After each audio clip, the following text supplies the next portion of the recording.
¿Qué tal, chicos? ¿Cómo están? Buenos días. Bueno, como saben, el día de hoy vamos a comenzar con las exposiciones. Por favor, entonces, de una vez ya el primer grupo para comenzar lo más pronto posible.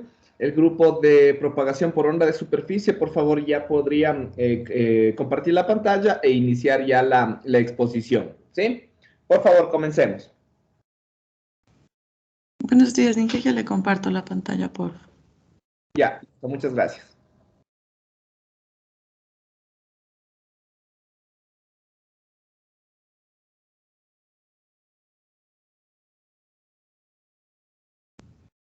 Me informan, por favor, si es que sí se observa.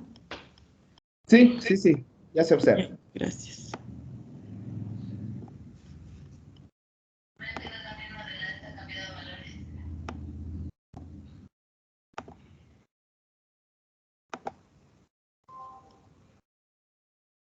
Listo, compañeros, entonces.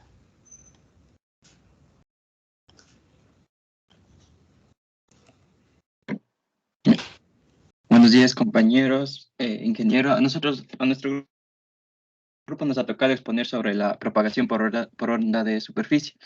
Este tipo de propagación se trata de un mecanismo donde parte de la energía viaja por el interior de la Tierra, por tanto sus características dependen de las propiedades eléctricas de la Tierra. Este tipo de propagación opera principalmente en las bandas de LF y HF, que son desde los 30 kHz hasta los 3 MHz. Se propaga por la superficie terrestre desde un emisor hasta llegar hasta un receptor. El movimiento a través de la Tierra produce corrientes eléctricas que la debilitan considerablemente mientras más se aleja del emisor. Y este tipo de propagación, su polarización debe ser de manera vertical. Siguiente.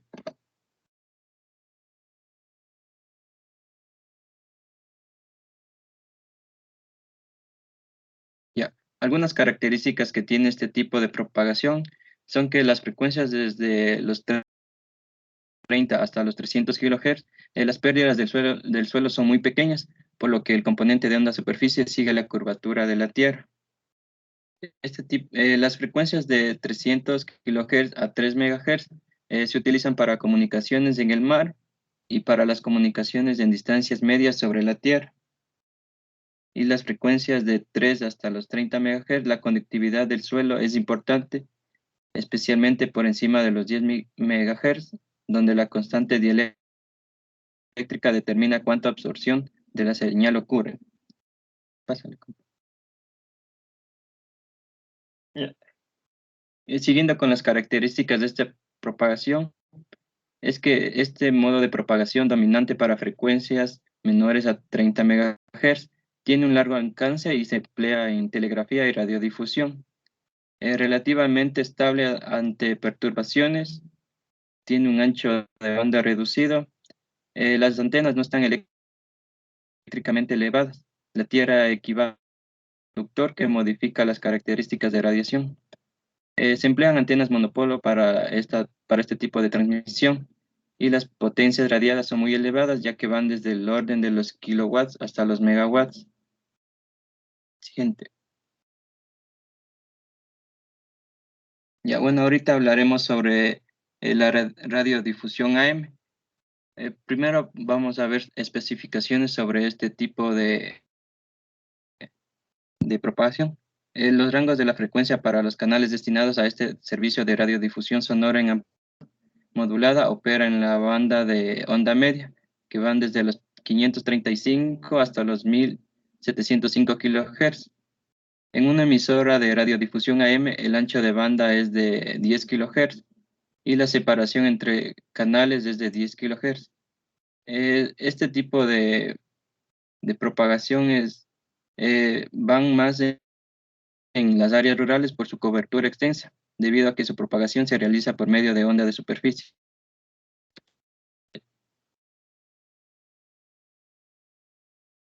Ahorita hablaremos sobre cómo se genera y se da tratamiento a este tipo de señal.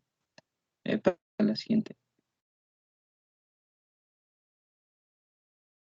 Ya. En este modelo suponen una tierra lisa y de características eléctricas uniformes. El campo eléctrico induce voltajes en la superficie de la Tierra que produce corrientes inducidas. La superficie de la Tierra también tiene resistencia y pérdidas dieléctricas, por lo que las ondas terrestres se atenúan a medida que se propagan con la distancia. El alcance depende del tipo de terreno, siendo mayor en zonas húmedas que en secas. Las ondas de superficie con polarización horizontal resultan fuertemente atenuadas y su utilidad práctica es muy reducida o nula. A frecuencias medias durante las horas diurnas, las señales radioeléctricas que se propagan a través de la ionosfera resultan fuertemente atenuadas y la onda de superficie, o más estrictamente la onda de suelo, es el modo de propagación que se cursa a todas las señales que ocupan la banda de radiodifusión. Acá en este cuadro tenemos los tipos de suelo y los valores de la permitividad relativa y la conductividad. Siguiente.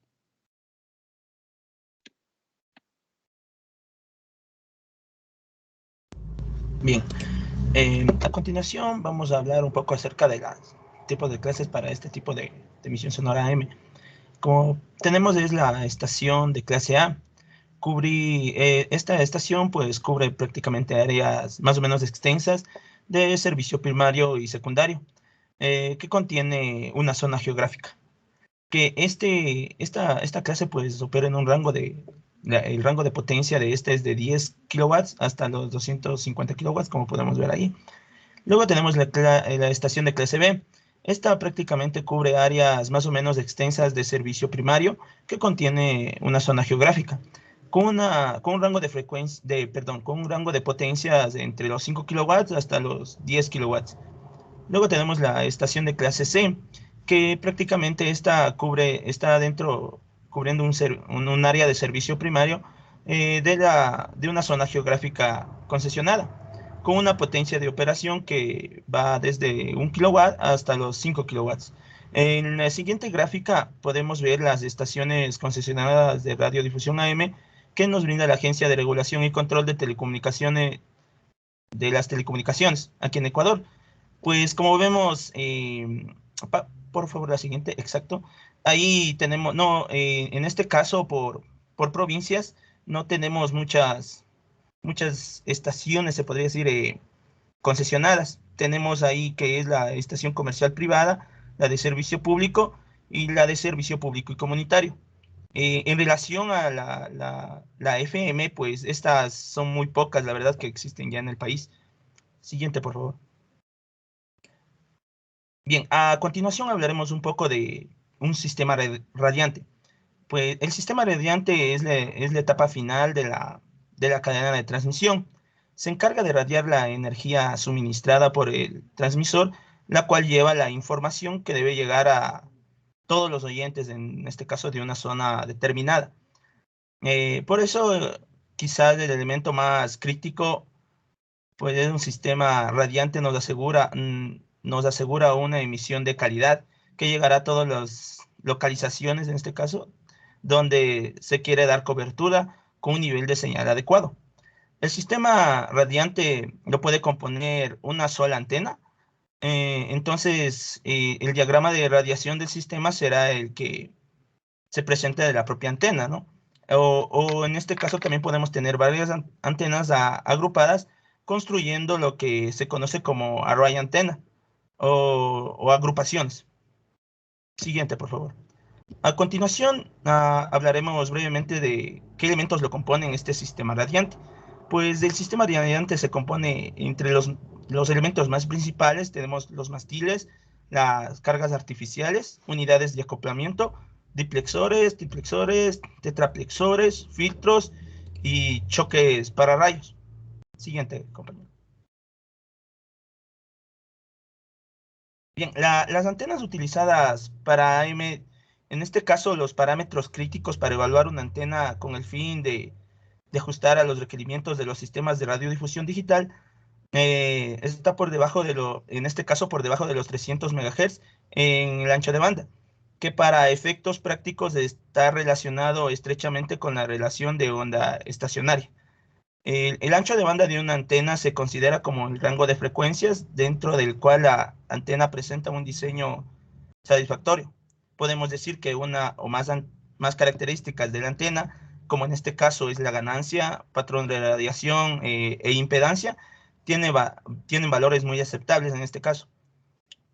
Para la mayoría de antenas, parámetros como la ganancia, el patrón de radiación, no tiene variaciones conforme avance la frecuencia, pero en cambio sí podemos decir que la impedancia es la razón por la cual los acoplamientos entre antenas y las líneas se vuelven un problema en el caso de que el comportamiento de impedancia no presente estabilidad en el ancho de banda requerido. Siguiente, por favor. Bueno, en este caso vamos a hablar acerca de las antenas de onda media. El principal uso de esta banda, de esta antena, está normalizado en la Unión Internacional de Telecomunicaciones, la UIT, para el servicio de radiodifusión sonora terrestre. La mayoría de las antenas de transmisión para la onda media son simples mástiles, en este caso verticales, en cuarto de onda, como podemos ver en la gráfica. El otro cuarto de onda lo hace el plano de tierra, y el diagrama resultante de coberturas es aproximadamente circular, si el terreno no presenta irregularidades, claro. La cobertura de onda terrestre depende de la absorción de la señal, el contacto terrestre, y es aproximadamente estacionario durante el día y la noche. La cobertura más fiable es efectuada por la onda terrestre. La cobertura de la onda terrestre depende de la absorción de la señal, y el contacto terrestre es aproximadamente estacionario durante el día y la noche, perdón. A ver, ya, para la onda... A ver, siguiente, por favor, compañera. Me había olvidado de decirte. Exacto. Bien, en este caso tenemos tres tipos para la onda media, en este caso, que es la corta, que va de 1200 a 1700 kHz, una cobertura durante las horas nocturnas de 1000 kilómetros aproximadamente. Para la onda media intermedia, de 700 a 1200 kHz, una cobertura durante las horas nocturnas de 800 kilómetros aproximadamente. Y para la cobertura de onda larga, de 500 a 700, de 530 a 700 kHz, una cobertura de onda ionosférica más bien despreciable. Siguiente, compañera. Para la caracterización, por regla general, en ausencia de interferencias y con una emisora de moderada potencia, el alcance de la onda terrestre de un transmisor de onda media expresada en kilómetros es igual numéricamente a su longitud de onda en metros. De aquí se deduce que que una emisora tenga un lambda de 500 metros en 0,6 MHz, tiene una cobertura de hasta 500 kilómetros a contar desde su antena transmisora. La banda estándar de radiodifusión en AM implica una gran cantidad de emisoras con buenas condiciones de propagación. Permite la recepción a grandes distancias, como ya había dicho anteriormente. Se extiende entre los 500 a 1700 kHz en regiones de 2 y 3, en América y Australia. La radiodifusión entre las frecuencias de 520 a 540 es compartida con otros servicios. También cabe recordar que mientras la separación entre emisoras en la región 2 y 3 es de 10 kHz, en Europa, la región 1 se ha adoptado por una distancia por una frecuencia de 9 kHz entre estas. En Europa, la región 1 de la UIT, existe la denominación de onda larga a menor frecuencia que la onda media que tenemos aquí en América. La banda de onda media es asignada para cobertura regional o incluso local, como podemos deducir de la distribución de las emisoras de onda media alrededor del mundo. La cobertura más fiable es efectuada por la onda de este tipo, de la onda de superficie. Siguiente, por favor. Buenos días. Les voy a hablar sobre las antenas verticales. Muy bien.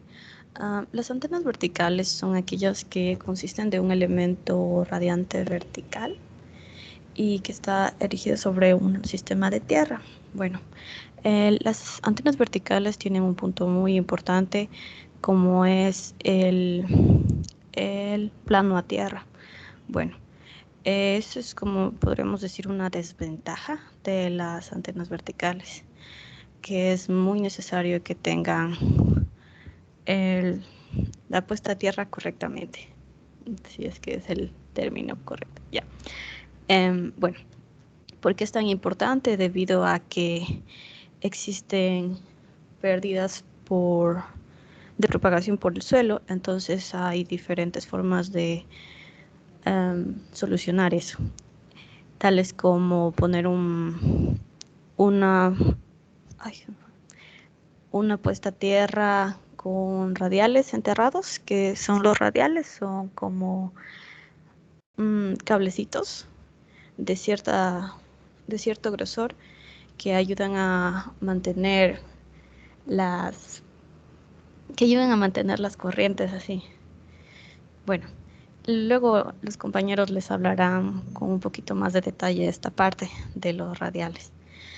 También existen los radiales elevados, que bueno, no sé si han tenido la oportunidad de ver ciertas antenitas en sus ciudades, que hay como unos cablecitos que justo salen de generalmente como un bloquecito de cemento de donde sale la antenita. Esos son los radiales elevados, que se debe considerar una altura, por decir, de mínimo de 15 centímetros del suelo.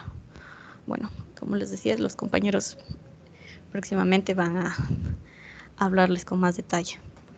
Ya, aquí he abordado una característica general sobre las antenas verticales, como son la caja de sintonía, que es aquella donde contienen bobinas y se realiza el ajuste o acople de impedancias mediante unos equipos. Bueno, siguiente, por favor. Gracias. Bueno, las antenas monopolo plegado. Bueno, las antenas monopolo plegado son simples antenas que están montadas sobre un mástil con base a masa. Como pueden verle aquí, también su característica es que tienen unos cables que se instalan en lo alto de la torre y van hasta la caja de sintonía. Bueno, también se caracterizan porque generalmente la distancia de la antena no influye, sino es importante la de los cablecitos. Sí, es importante la de los cables para poder llegar a un ancho de banda óptimo. Y también, bueno, la mayoría es bastante utilizada porque mejora considerablemente el ancho de banda del sistema radiante. Y también debido a estos aritos, sí. Bueno, debido a estos aritos, aíslan al transmisor ante una descarga atmosférica. ¿De qué más trataba? Bueno, estos aritos son llamados aros anticoronas, sí, aros anticoronas, que como dije son encargados de aislar el transmisor, también del efecto de la descarga corona. Bueno, es un efecto debido a toda la acumulación de energía eléctrica que posee la antena. Ya, de ahí que cada 15 metros de altura se deben colocar ménsulas separadoras para mantener los cables siempre en una posición correcta. Eso permite que debido a vientos todo se mantenga firme, porque también es lo más importante, debido a que los cables son los que van a afectar la estructura del monopolo, por lo tanto el ancho de banda.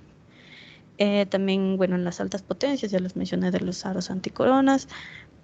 ¿Qué puedo decirles más? Que hay una altura óptima también de 0.3 lambda, y para alturas menores de hasta 1/8 de lambda.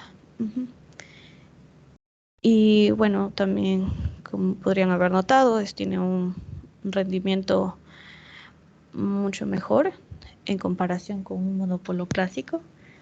También podríamos decir que su dirección es similar a la antena monopolo, es omnidireccional. Y como mencionaba anteriormente, debido a las dimensiones de la estructura del monopolo, se puede ajustar los valores deseados para tener ciertas impedancias. Siguiente, por favor. Gracias. Ahora les voy a hablar sobre las antenas paraguas o sombrillas. También es una antena vertical. Es una antena que es una variante de las antenas T. Y bueno, ¿en qué consiste esta antena? Esta antena consiste en una estructura que es una disposición de varios conductores al tope del radiador vertical. Que el radiador vertical no es más que un monopolo corto. Y luego de esto están dispuestos de forma inclinada, al modo que forman como un paraguas, como un conito, de ahí su nombre. Bueno, de acuerdo a la ITU 1386, nos muestra que, bueno, nos dice la mejor forma de alimentar o la forma más típica de alimentar a estas antenas es por la base, y también nos menciona que para mejorar la eficacia se suele conectar en el extremo de los que forman las partecitas que forman el conito. Bueno, se suele conectar un cierto número de elementos radiantes. O sea, es importante saber cuántos vamos a colocar, no es como que coloco los que quiera y ya, no, eso es una parte importante para mejorar la eficacia. También podemos hablar sobre las dimensiones, que normalmente son 0,1 lambda, y consta de un número suficiente de elementos radiantes. Ahí está, normalmente no superior a 8, lo que les mencioné anteriormente. Y bueno, se supone que la antena paraguas no es directiva. Si pueden ver la imagen, es más o menos de todo lo que les he hablado, la estructura y eso. Y por favor, siguiente. Sí, gracias. Ya, voy a hablarles también sobre las antenas de látigo vertical. Bueno, las antenas de látigo vertical, estas son antenas que, bueno, si nos hemos fijado, son las que más comúnmente hemos visto. ¿Dónde las podemos encontrar? Las podemos encontrar en estos walkie-talkie, hasta incluso en esas de los carros. Bueno, esas son las antenas de látigo vertical. Estas antenas son reconocidas por ser bastante útiles en cuanto, por ejemplo, pero para cierta, o sea, tienen cierto tipo de uso y en ese uso son útiles. ¿Ya? Por ejemplo, se utiliza esto cuando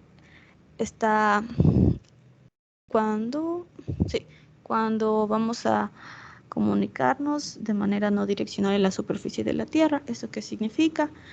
Que cuando no existe cierta línea de vista y no sabemos dónde se encuentra la persona o el lugar, no hay una dirección específica o nuestro otro punto se mueve. Entonces, como estos transmiten de una manera que tienen un ángulo bajo, entonces llegan a distancias más o menos largas. Por eso su utilidad para esas cosas. Bueno, aquí está sobre lo que les hablé, irradian hacia el horizonte con un ángulo bajo. Bueno, eso es lo que ayuda a hacer esos contactos lejanos.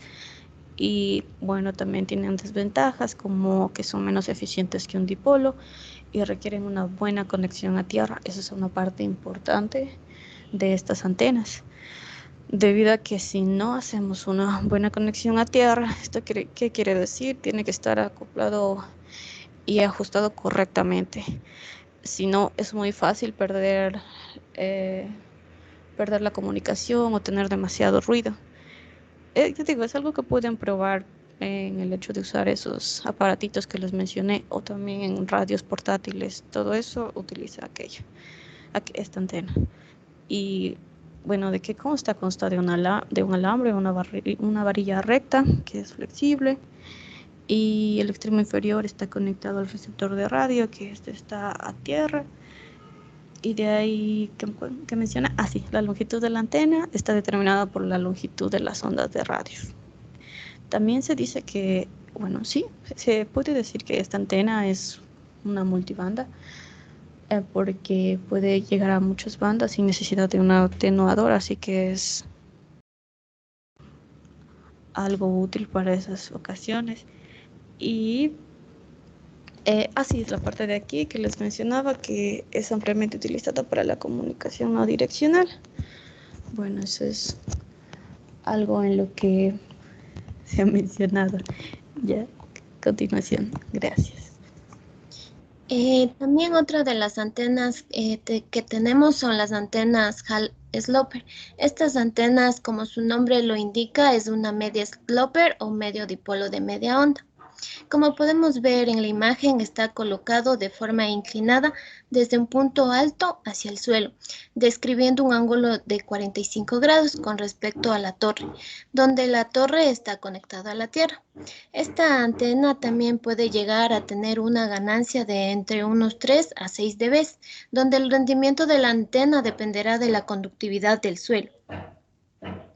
Como podemos ver en la imagen, la alimentación se puede hacer directamente con cable coaxial de 50 ohmios. También se puede decir que su diagrama de radiación es variable y dependerá de la ubicación y colocación y también de la cercanía con otras antenas. La siguiente, por favor. Otra de las antenas es el dipolo de media onda.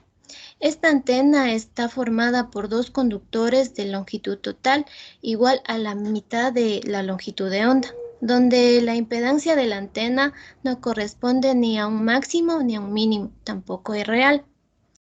Se caracteriza por ser una antena resonante donde las ondas estacionarias de voltaje y de corriente existen a lo largo de la antena.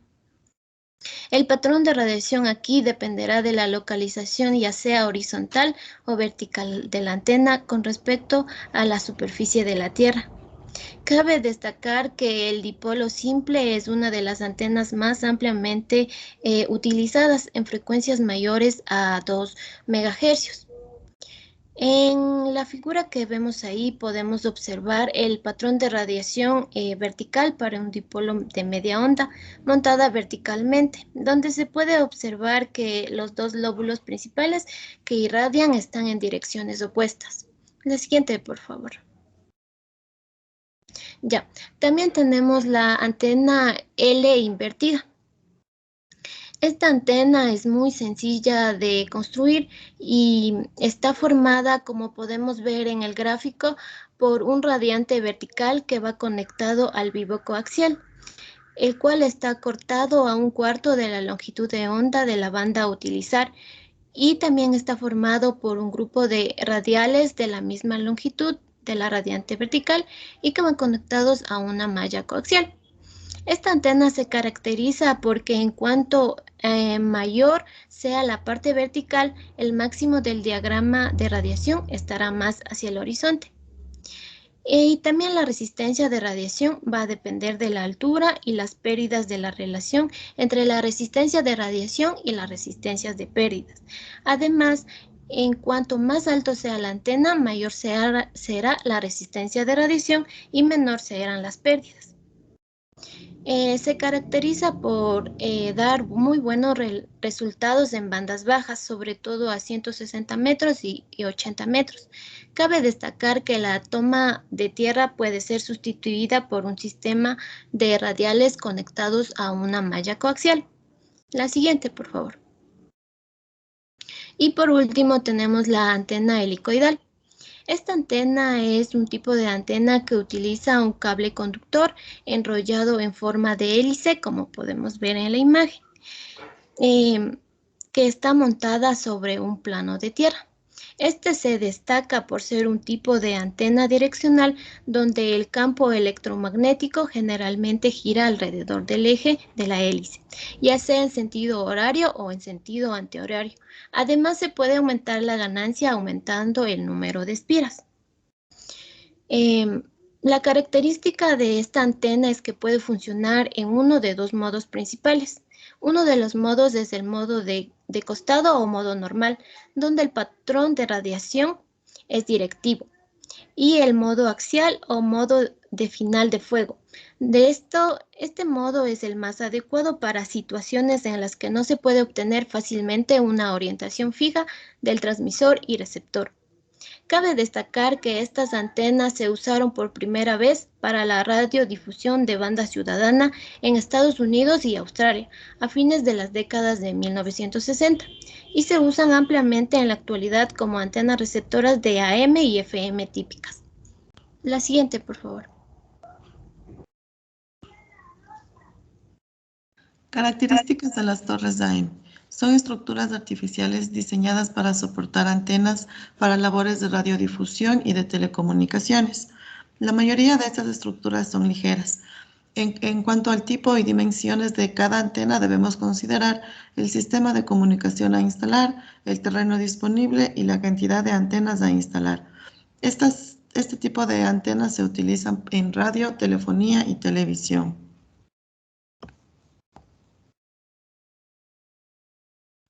Radia su señal de manera omnidireccional. Las estaciones de difusión de radio AM tienen un estándar que es la polarización vertical.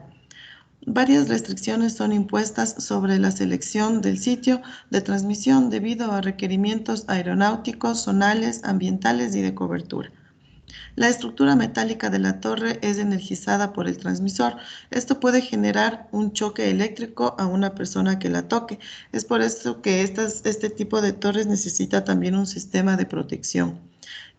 A menor frecuencia, la altura de esta antena va a ser más alta. Existen 3 estaciones AM a partir del 2017. Estas son el transmisor de Quito. Tiene un transmisor antiguo de 4 kilovatios de potencia de salida. El transmisor de Guayaquil, que tiene un nuevo transmisor a 45 kilovatios de potencia de salida. Y el transmisor de Loja, que también tiene un transmisor nuevo que funciona a 10 kilovatios de potencia de salida. Con estas estaciones se cubre el 80% de la población nacional, incluyendo zonas rurales y zonas urbanas. Hay que destacar que las zonas rurales serán cubiertas utilizando tecnología AM, mientras que en las zonas pobladas como centros de ciudades se utiliza la tecnología FM. Los materiales con los que se construye en general estas torres pueden ser de acero, de fibra de vidrio o de concreto armado.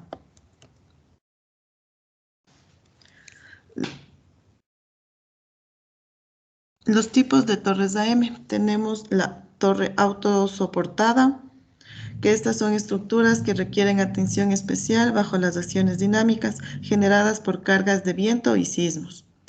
También tenemos las torres arriostrada, que son también llamadas atirantada. Esta es una estructura liviana, fácil de instalar y que ofrece muy buenas características de soporte de peso a grandes alturas. También tenemos la torre monopolo, que su estructura consiste en tubos de sección circular o poligonal y en elevación puede ser de sección constante o cónica. Ventajas y desventajas de la transmisión AM. Ventajas. Es simple de implementar, se puede demodular utilizando un círculo compuesto por muy pocos componentes. Los receptores AM son muy baratos, ya que no necesitan componentes especializados. Las desventajas. No es eficiente en términos de consumo de energía, no es suficiente en términos de uso de ancho de banda, que requiere un ancho de banda igual al doble de la frecuencia de audio más alta. Es propensa a altos niveles de ruido debido a que la mayoría del ruido está basado en la amplitud y obviamente los detectores AM. Sistemas radiales de tierra. Las ondas de radio AM necesitan una excelente conexión a tierra en el sitio de transmisión para brindar a la señal un buen inicio al salir del transmisor. Los radiales de tierra son alambres de cobre enterrados en tierra, extendiéndose desde la base de la antena por varios cientos de metros, por lo que son 120 radiales. La longitud de cada radial varía en función de la frecuencia de transmisión, es decir, a menor frecuencia, mayor longitud del radial. Si se desea obtener la máxima corriente de tierra, la longitud resonante en un cuarto de onda en el espacio libre. La mejor longitud para radiales enterrados es de longitud de 1/8 de onda. Los materiales y componentes que forman el sistema radiales de tierra son los tubos estructurales redondeados, aceros galvanizado entorchados, pernos en la base de la estructura, fibra de vidrio para postes, material aislante de porcelana, material aislante de cerámica para la base de la torre autosoportada, grillete y guardacabos. Aquí tenemos una tabla de las estaciones de radiodifusión sonora a nivel nacional, las que trabajan en frecuencias AM. Tenemos las 5 principales que tenemos aquí en cuanto a niveles de audiencia. Este es un ejemplo de la radio estelar que está ubicada en la provincia de Los Ríos. Aquí podemos ver las características de esta radio, que funciona a 1020 kilohercios, que el tipo de la forma de la antena es una antena monopolo vertical. Tiene una altura de la antena de 70.59 metros. La potencia de operación del transmisor es de 3000 vatios. Y aquí tenemos todas las características de esta radio que es una radio de transmisión AM. Gracias, compañeros. Gracias, ingeniero. Chicos, muchas gracias. Bueno, solamente una pequeña pregunta, ¿no? Ustedes un poquito hablaron acerca de los diferentes tipos de los sistemas radiantes y en algunos de estos casos establecieron la direccionalidad que se puede llegar a tener. Por lo general, la mayoría de estos son omnidireccionales, a diferencia de alguno que, por ejemplo, generaba un diagrama de radiación hacia los dos sentidos, donde se establecían los polos de este dipolo de lambda medios que se podía generar, ¿no? Pero si, por ejemplo, se quisiera generar o mejorar la directividad o dar una mejor ganancia en una dirección específica, ¿hay alguna forma con los sistemas radiantes AM para mejorar esta directividad? ¿En una dirección establecida, tal vez?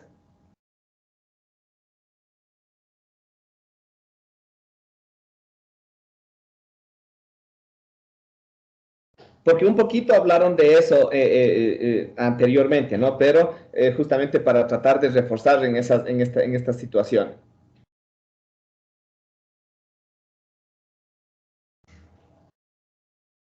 ¿Qué métodos se podrían realizar o qué métodos se podrían utilizar para mejorar la directividad en los sistemas radiantes?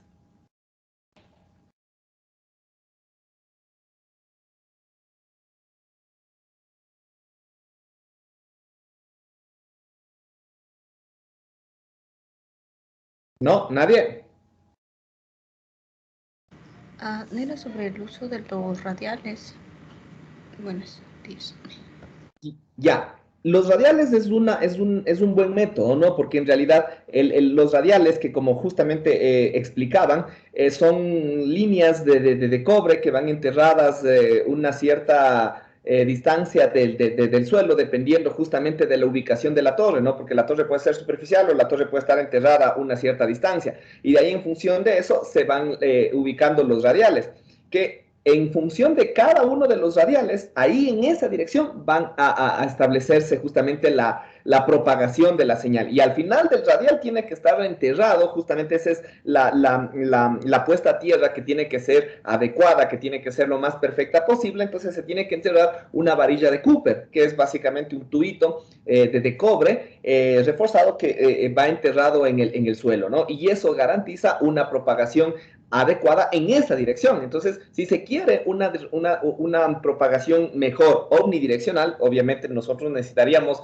el mejor de los casos sería 360 radiales, ¿no es cierto? Uno para cada una de las direcciones, ¿sí? Pero si supónganse que en una dirección específica no hay pobladores, hay selva, hay ausencia de personas, entonces no vendría al caso poner radiales en esa dirección. De pronto ahí se puede poner 1, 2, 3 para que por cualquier situación se tenga en una dirección más o menos especificada una propagación. Pero si yo tengo en otra dirección mayor densidad demográfica, entonces ahí sí podría poner, ¿no es cierto?, cada grado los radiales, y en otra dirección cada 10 grados, cada 20 grados y así sucesivamente, ¿no? Entonces esa es una de las técnicas que se puede utilizar para generar directividad, ¿sí? Y la otra, como bien habían mencionado también un poquito más antes, es utilizar un arreglo de sistemas radiantes, un arreglo de antenas, ¿no? Ustedes ya saben que mediante un arreglo de antenas se da o se puede generar una mejor directividad al sistema radiante, perdón, al óvulo de radiación de la antena. Entonces, obviamente aquí esto se complica, ¿no? Porque nuestro sistema radiante no es solamente una plaquita o una antena pequeña, ¿no? Donde de pronto ahí se pueden aumentar directores o se pueden generar más sistemas radiantes pequeñitos. En este caso, cada sistema radiante es una torre. Entonces, obviamente, ya generar un sistema radiante directivo implicaría la construcción de varias torres de cierta altura correspondiente en una disposición específica para provocar una ganancia más eficiente, ¿sí? En una dirección correspondiente. ¿Estamos? Entonces, esas son algunas de las técnicas que se utilizan. ¿Ya? Listo, chicos. Muchas gracias. Vamos a continuar entonces con el siguiente grupo que le toca, la propagación por onda ionosférica. No me acuerdo qué grupo es, creo que era el grupo número 6. Bueno, pasemos al siguiente grupo, por favor. Ya te comparto ahorita la pantalla. Listo, muchas gracias.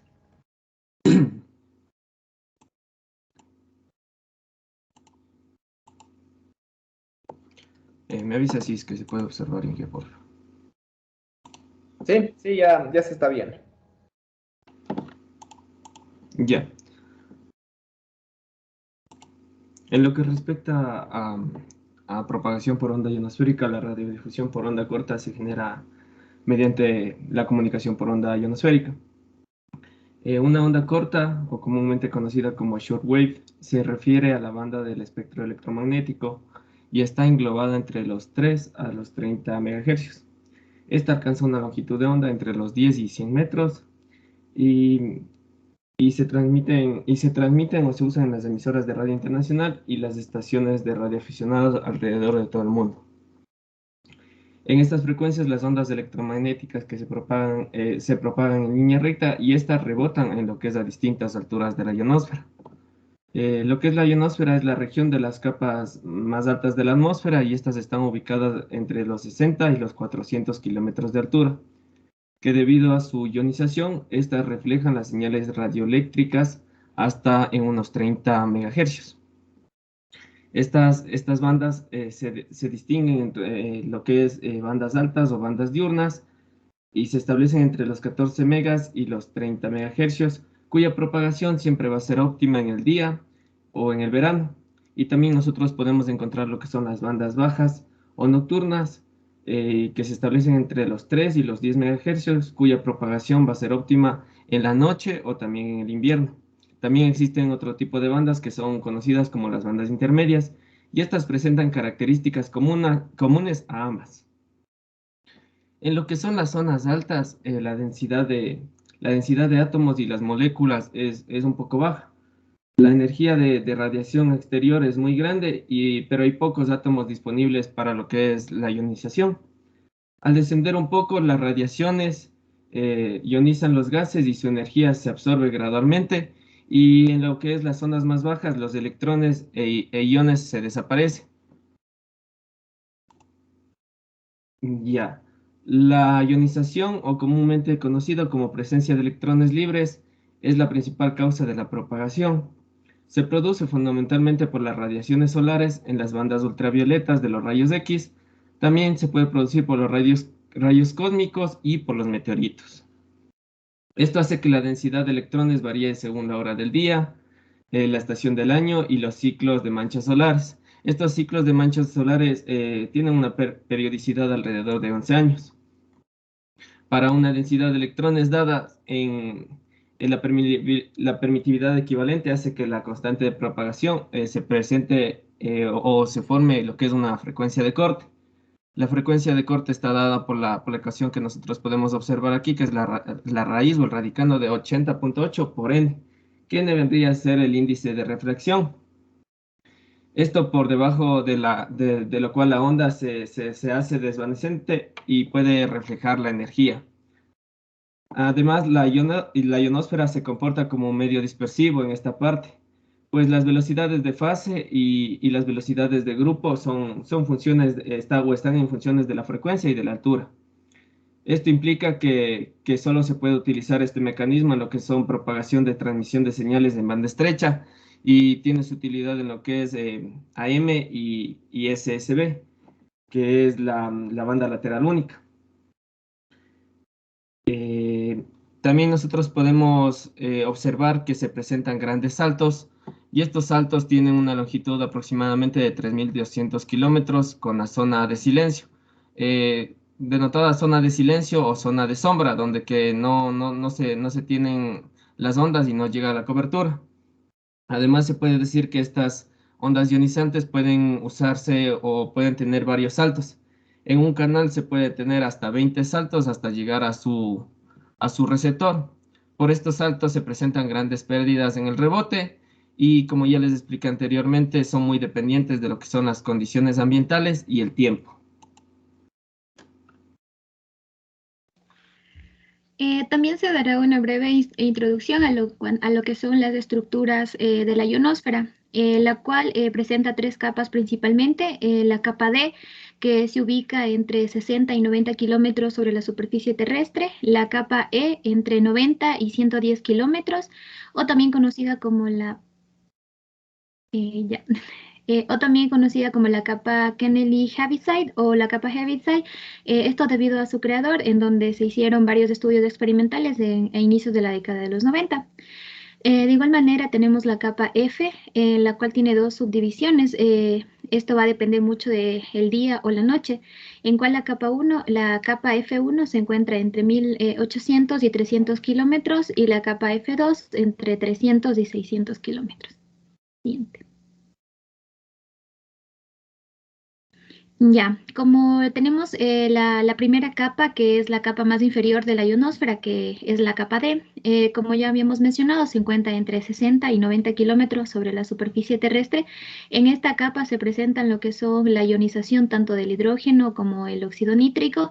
De igual manera presenta la mayor cantidad de moléculas neutrales que de iones. Su densidad de electrones es dado por N, que es igual a 400 electrones sobre centímetros cúbicos. Siguiente. Ya, en la capa D también podemos mencionar que para las frecuencias MF, Medium Frequency, y la banda inferior a frecuencias High Frequency, esto se presenta como un medio de absorción. De igual manera, para frecuencias con mayor longitud de onda, esta aumenta la posibilidad de colisión, mientras que para frecuencias con menor longitud de onda no se ven afectadas. También el comportamiento de esta capa es de absorción cuando va aumentando la luz solar. El efecto máximo que tiene de absorción esta capa es cuando es casi en el mediodía, cuando tiene una máxima radiación solar. De igual manera, esta capa trabaja en frecuencias menores a 10 MHz, las cuales son absorbidas por la capa D en el día. Esto ocurre en el día, y también en la noche las frecuencias mayores a 5 MHz, estas pueden atravesar esta capa libremente. De igual manera, cuando se presentan lo que son tormentas solares, el efecto de absorción de las señales incrementa considerablemente, pudiendo llegar a tener decenas de decibelios de atenuación. Ya, como podemos observar en la gráfica, la aplicación de la ionosfera en cuanto a la atenuación de la capa D, ya que esta capa no es muy recomendable, no es muy beneficiosa, ya que no se puede trabajar a las frecuencias porque la mayoría son absorbidas por la misma. Como podemos observar, también todas las gráficas de la atenuación es diferente tanto para el día como para la noche y esto en cuanto a la altura también que presente, dada en kilómetros. De igual manera, podemos hallar lo que es el ángulo de incidencia que está dado por la fórmula de 1,16 por 10 a la menos 3 en cuanto al n, que era el número de moléculas de la capa, y la frecuencia que está dado en dB por kilómetros. Ya. Posteriormente también tenemos lo que es la capa E, que esta alcanza hasta los 110 kilómetros de altitud, en donde esta capa específicamente presenta una ionización debido a los rayos X y a los rayos UV, pero se presenta mucho menos absorbente que la capa D, como lo habíamos mencionado anteriormente. De igual manera, esta capa refleja las frecuencias menores a 10 MHz, pudiendo alcanzar frecuencias de hasta 50 MHz en instantes donde la ionización es muy intensa, es decir, en el mediodía, donde los rayos solares son mucho más densos. De igual manera, su densidad de ionización depende mucho de la luz solar, ya que en la noche es esporádica y permeable, mientras que en el día es mucho más densa. De igual manera, en esta capa, la propagación usando esta capa permite establecer enlaces de radio de entre 1500 y 2000 kilómetros. Siguiente. Ya. También en esta capa tenemos lo que es la ionización intensa. Se presenta una subdivisión llamada ES, que proviene del esporádico E. De igual manera, como ya lo habíamos mencionado, permite una comunicación a distancia de hasta los 2500 kilómetros para propagación de un solo salto. De igual manera, ocurre con mayor frecuencia en las etapas de verano, teniendo operaciones de un máximo de 24 horas. Siguiente. Ya, la última capa tenemos la capa F, la cual se encuentra ubicada entre 110 y los 550 kilómetros de altitud, la cual principalmente se divide en dos capas, la F1 y F2. La capa F1 se encuentra entre los 110 y los 250 kilómetros y se encuentra presente solamente durante el día. De igual manera, la capa F2 entre los 250 kilómetros hasta los 550 kilómetros aproximadamente. Este valor puede variar dependiendo de la mayor cantidad durante la noche. De igual manera, esta capa durante la noche, la capa F refleja señales hasta de 10 MHz, en donde puede cubrir distancias mínimas de 4000 kilómetros, en donde esta capa principalmente se usa para lo que es radiofisión, radiodifusión internacional, comunicaciones militares, comunicación a larga distancia para aeronaves y embarcaciones. Siguiente. Ya. Como podemos observar, la reflexión se da de diferente manera en cuanto a las diferentes capas de la ionosfera. Durante el día y durante la noche, estas pueden variar. La línea roja nos representa lo que son para bajas frecuencias. Durante el día, esta presenta un efecto de rebote en la capa D, mientras que en la noche, esta presenta un efecto de rebote en la capa E, donde las frecuencias podrían ser utilizables.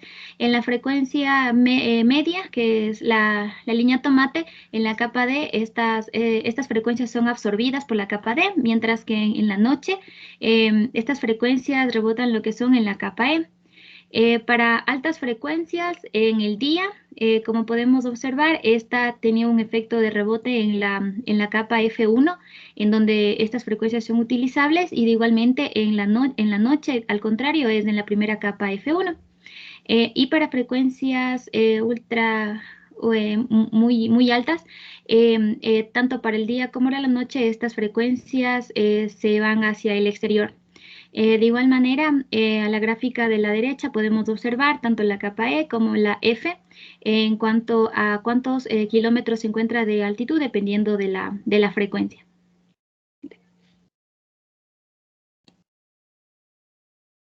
Ya. Ahora vamos a hablar de lo que es la refracción en la ionosférica.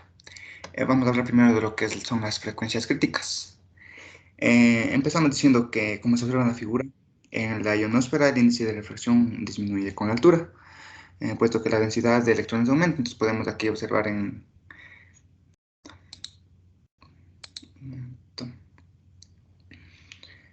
Ya, podemos observar como en esta gráfica se observa, ya ver, donde el ángulo es 0, suponiendo que sea el caso de que sea igual a 1, entonces los demás ángulos van a ir variando. Y esto va variando en cuanto a lo que es n, que es el índice de refracción del medio. Entonces está dado mediante la fórmula que se encuentra aquí. Entonces primero vamos a utilizar lo que es la ley de Snell, que creo que es una fórmula bastante conocida. Entonces utilizamos cuando el phi sub i va a ser igual a 90. Entonces ahí sabemos que el seno de 90 es igual a 1, entonces obtenemos la siguiente igualdad. N sub i es igual a seno de phi sub 0. Entonces ahora hacemos para la consideración de una incidencia vertical, cuando phi sub 0 va a ser igual a 0 grados. Como sabemos, el seno de 0 va a ser igual a 0, entonces podemos hacer la siguiente igualdad, que es de n, que va a ser igual a raíz cuadrada de 1 menos 80.8 por n sobre f. N sabemos, ¿no?, que es la densidad de electrones. Esto lo igualamos a 0, entonces lo que tenemos que hacer es despejar f. Entonces esa va a ser nuestra frecuencia crítica. Y que tenemos ya igual a la raíz de 80,8 por n, que si le hacemos una aproximación va a ser igual a 9 por la raíz de n, máximo, obviamente. Esto siempre y cuando cumpla las siguientes condiciones. Cuando la frecuencia en la capa E va a ser igual a la frecuencia en la capa F1, va a ser menor, por decir, y va a ser menor a la frecuencia en la capa 2. Siguiente. Ya. Ahora vamos a ver lo que es la máxima frecuencia utilizable. Partimos nuevamente de los términos anteriores vistos, que es la ley de Snell, tomando las mismas consideraciones, pero ahora hacemos la siguiente consideración, que el MUF, la máxima frecuencia utilizable, va a ser igual a la frecuencia crítica en I, es decir, una de las capas, por la secante del ángulo de incidencia phi sub 0. Como podemos observar aquí en la gráfica, obtenemos lo que es la secante del ángulo phi sub 0. Como sabemos, la secante va a ser igual a la hipotenusa sobre el cateto adyacente. La hipotenusa va a ser nuestro término de aquí, o sea, A más H. A sabemos, no, es el radio de la Tierra, 6.370 kilómetros. Y H va a ser 300 kilómetros, que es la altura de nuestra capa F2.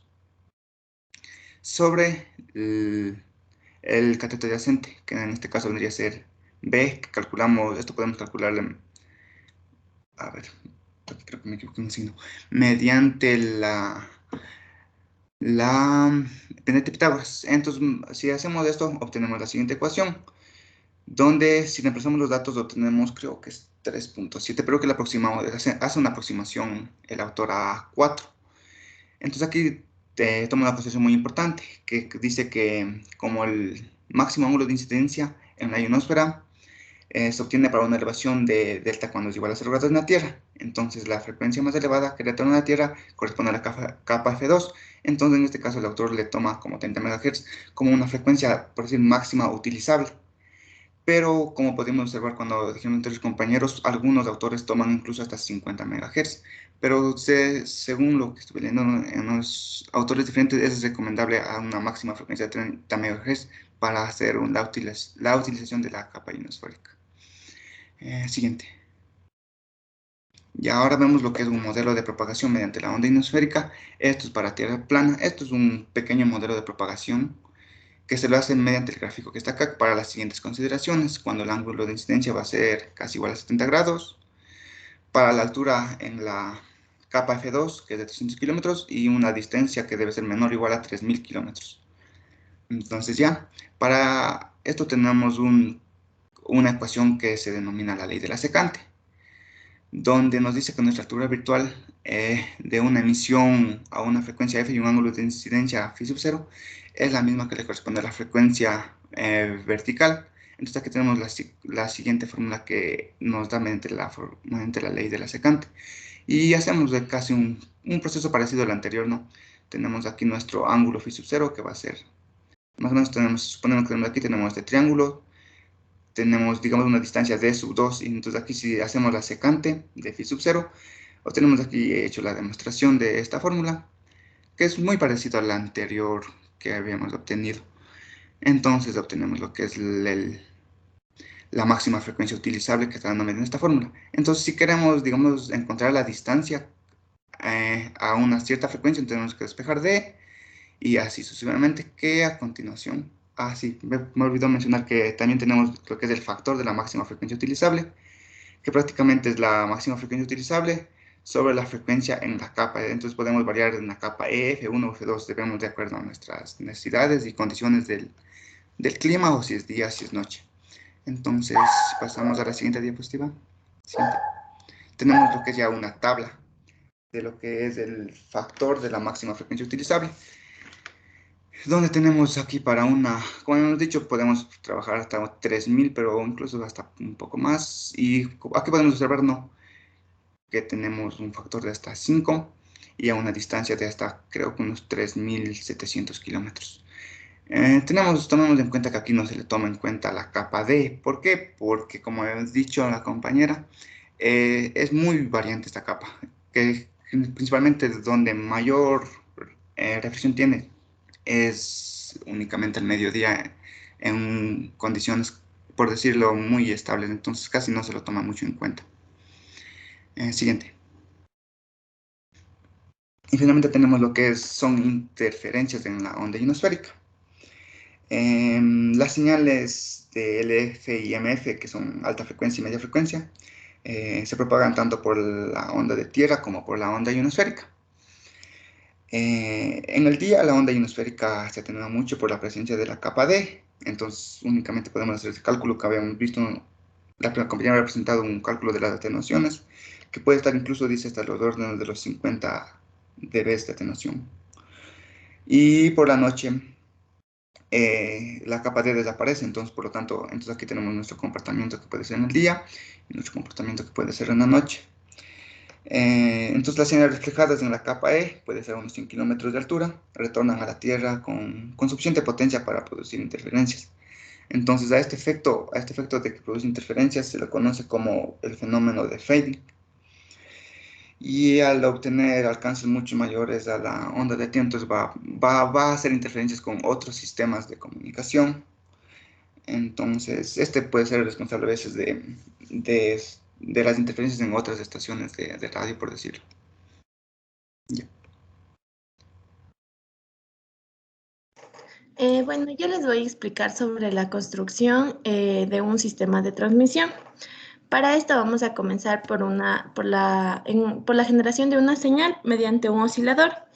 El oscilador es un dispositivo capaz de convertir la energía de corriente continua en corriente alterna de una determinada frecuencia. Dicho de otra manera, es un circuito que es capaz de convertir la corriente continua en una corriente que varía en forma periódica en el tiempo. Estas oscilaciones pueden ser sinusoidales, cuadradas, triangulares, dependiendo de la forma que tenga la onda producida. Ya, esta onda después va a pasar por un filtro RF. El filtro RF es un amplificador de radiofrecuencia. La función básica de la etapa consiste en seleccionar y amplificar a niveles requeridos cualquier señal que esté comprendido en la banda de sintonía o en las bandas de sintonía con la que cuenta el receptor. En este caso es hasta 20 o 30 MHz para la banda de onda corta. Ya, esta señal va a pasar por un modulador con una señal de audio que puede ser producida por un micrófono. Ya, este modulador de radiofrecuencias es un dispositivo que recibe una señal de banda base de entrada y emite una señal modulada de radiofrecuencias. Ya, esta señal resultante del modulador va a pasar por un amplificador RF final y de ahí, de esta señal resultante, va a pasar finalmente a la antena. Siguiente, por favor. Ya, los primeros receptores en la onda corta, tenemos el radio válvulas. Estos son receptores que se fabricaron después de la radio galena. La radio galena es un receptor de radio AM que es empleada con un cristal semiconductor de sulfuro de plomo. Ya, este radio a válvulas sirve para detectar las señales de radio en amplitud modulada, es decir, AM, y en la banda de onda media y onda corta. Al principio estas radios solo sintonizaban AM, también sintonizaban onda larga y onda corta, pero más tarde se mejoraron para que pudiesen sintonizar la banda FM. Siguiente, por favor. Ya, el triodo. El triodo, este aparato consta de un tubo de vidrio que contiene 3 electrodos, un filamento calentado, una reja de control y un ánodo. Este radio toma estaciones de onda corta AM, de onda continua y transmisiones de bandas únicas, la mayor parte de radioaficionados. Siguiente, por favor. Ya, radio a transistores. Este radio se considera por ser un radio portátil que utiliza circuitos electrónicos a base de transistores. Este tipo de radios se convirtieron en el dispositivo de comunicación más popular de su tiempo, cuya producción alcanzó cientos de millones y fue su éxito cuando se originó la onda corta. Ya, siguiente, por favor. Ya, los equipos ahora de transmisión. El principal equipo de transmisión es un DJ Kit Radio. Ya, las características principales de este equipo es que su fuente de alimentación en corriente continua es de 9 voltios a 14 voltios. Los rangos de frecuencia, tanto de lanzamiento es de 7.023 MHz y la frecuencia para recibir varía de 7.023 a 7.026 MHz. El modo de este equipo de transmisión se considera por ser de onda continua. Ya, siguiente. Ya, las antenas que se utilizaban en la onda corta se caracterizan por ser antenas lineales. Ya, las antenas lineales están formadas por hilos conductores eléctricamente delgados. Su diámetro son mucho menos que lambda. Se modelan como un conductor de sección infinitesimal. Unos ejemplos de estas antenas que se utilizaban son las antenas dipolo, las antenas cuadrado, las helicoidal y las antenas hilo, como se puede ver en nuestra diapositiva. Siguiente. Ya. Aquí les adjuntamos una tabla de las bandas internacionales de onda corta en radiodifusión. Radiodifusión, de manera general, se le conoce como la transmisión de información a grupos masivos de receptores. Es un servicio de telecomunicaciones que internacionalmente se define como el servicio de radiocomunicación, cuyas emisiones se destinan a ser recibidas directamente por el público. Ya, por ejemplo, aquí tenemos la banda de 41M, que su rango es de 7.1 a 7.3. Y sus nuevos segmentos va a ser de 7.300 a 7.350 kHz. Asimismo, tenemos para diferentes bandas como la 21M, la 19M o la 90M, que ya sus nuevos segmentos es toda la banda tropical. Siguiente, por favor. Ya, aquí tenemos los radioaficionados. Aquí también les pusimos una tabla. Por ejemplo, la banda 40M dice que su rango es de 7 a 7.3 kHz. Y el tipo de emisión es una onda continua y también una banda vestigial inferior. Los 15M. La banda 15M, el rango es de 21 a 21.45 kHz. Este igual soporta un tipo de emisión de onda continua y banda vestigial superior. Gracias. Ya, como ya les mencioné mi compañera, las aplicaciones de la onda corta pueden ser la radiodifusión, banda ciudadana y radiodifusión, comunicaciones y aviación sobre el horizonte, radar, comunicaciones DALE, telefonía móvil y marítima. También tenemos otras aplicaciones modernas como son la radio de onda corta en situaciones de emergencia. En la actualidad, las redes sociales y regionales pueden sobrecargarse y colapsar, lo que resulta un bloqueo informativo. Y este tipo de onda corta nos puede ayudar en estas situaciones. La radio para la educación a distancia. La radio de onda corta puede ser utilizada para promover la alfabetización entre jóvenes y adultos por igual. Los nuevos desarrollos tecnológicos para la difusión tradicional, el sistema de alta calidad según estándares de radio digital, la calidad del sonido es mejor que la radio analógica AM actual. La radiodifusión de onda corta y sus aplicaciones en Internet. Internet es un medio ideal para conseguir estos cambios e iniciar a los usuarios a que escuchen directamente las estaciones de onda corta. Son una herramienta de comunicación vital en situaciones de emergencia graves causadas por desastres naturales o por el hombre. Siguiente, por favor. Ya, les voy a lo que es un sistema radiante. Un sistema radiante es un conjunto de antenas que se instalan sobre una torre de transmisión cuya función es convertir la señal de radiofrecuencia proveniente del transmisor si proveniente del transmisor que viene en forma de onda eléctrica en una onda electromagnética, es decir, cambia el medio físico por el cual viaja la información. Siguiente, por favor. Ya, dependiendo del área geográfica que necesitemos cubrir, se determina el material a utilizarse en la construcción, el tipo y la cantidad de antenas que conforman el sistema radiante, lo cual hace que la onda electromagnética radiada adquiera una ganancia y un patrón de radiación definidos. Siguiente, por favor. Ya.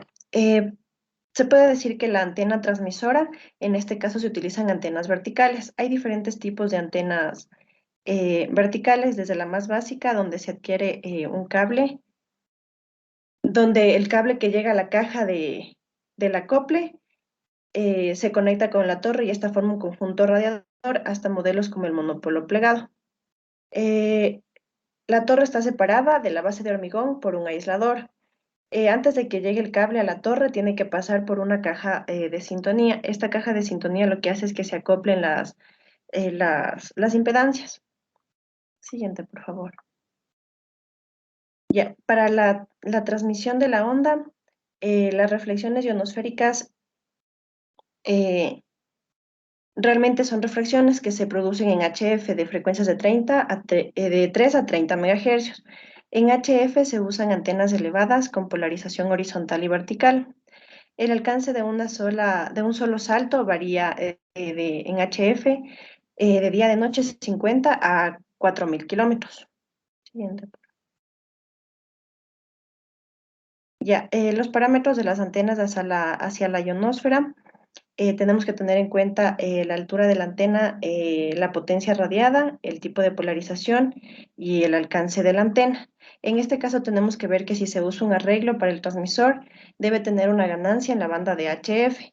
A usar, además tiene que poseer un ancho de haz de 120 grados para cubrir la zona de vigilancia con polarización vertical para la propagación superficial. Del mismo modo deberá tener un buen plano de tierra para mejorar las impedancias y disminuir la radiación hacia la ionosfera. Siguiente. Gracias. Listo, chicos, muchas gracias.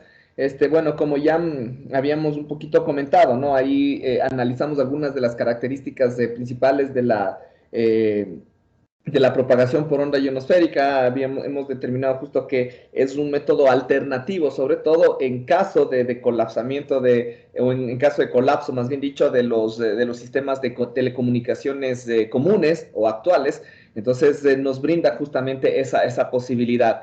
Vimos que, se notó prácticamente que la cobertura o la operabilidad depende muchísimo, muchísimo de la luz solar y de las condiciones meteorológicas que se tengan, ¿no? Entonces, habíamos mencionado, ¿no? Pero obviamente en esta exposición se dio un mayor realce, una mayor especificación justamente de estas apariciones y desapariciones de algunas capas que conforman la ionosfera, ¿no? Entonces ahí nos damos cuenta justamente de que en algunas condiciones de día, de noche, puede darse la reflexión, la propagación, y que dependemos mucho también de la frecuencia en la cual se trabaja, ¿sí?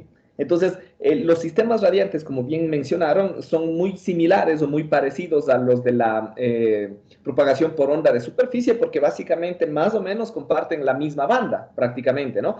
Pero en este caso, obviamente, lo que nos interesa analizar es la propagación hacia el espacio prácticamente, ¿no? Para que se genere esas reflexiones en estas consideraciones, ¿no? Recordemos que los transmisores de onda corta o los transmisores de onda ionosférica, más bien dicho, generan tanto la componente de onda ionosférica como una componente de onda de superficie, lo que genera básicamente una cobertura local, ¿sí? Una cobertura en los alrededores de la torre o de la antena.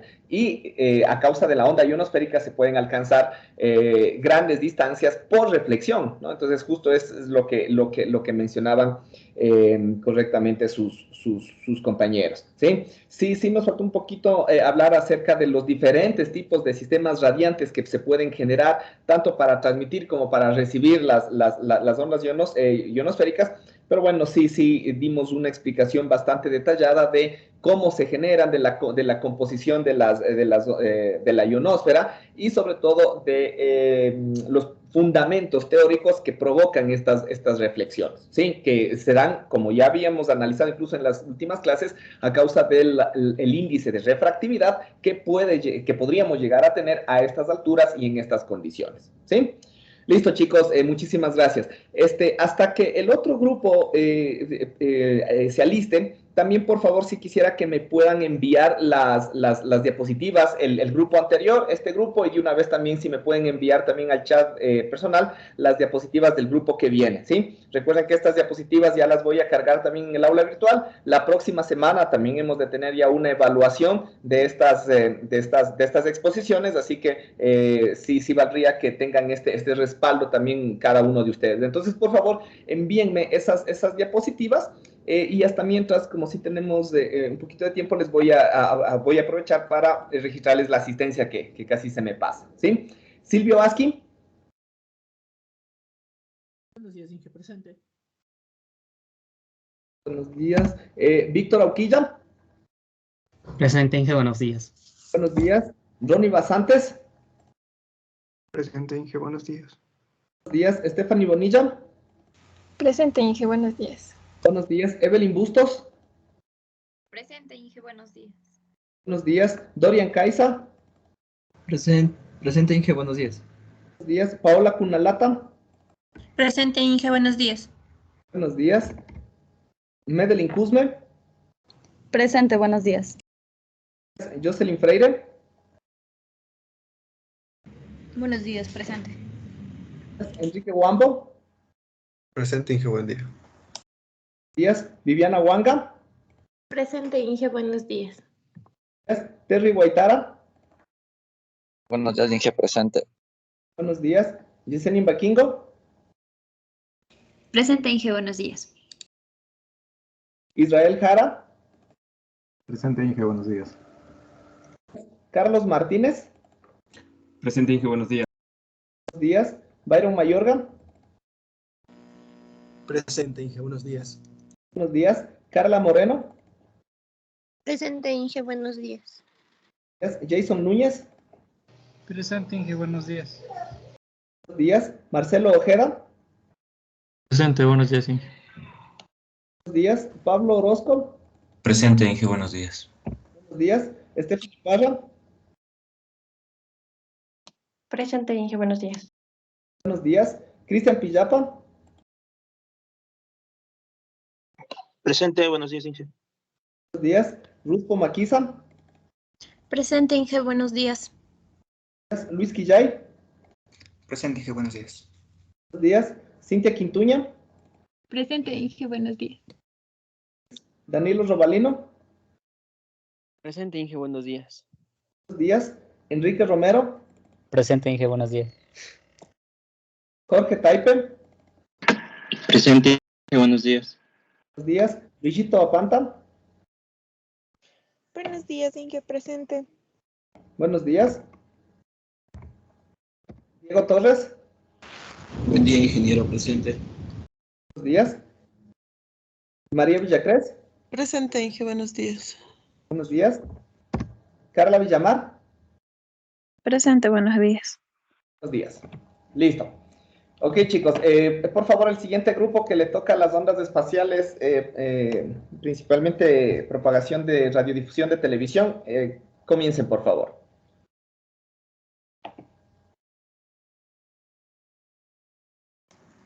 Ya le comparto, Inge.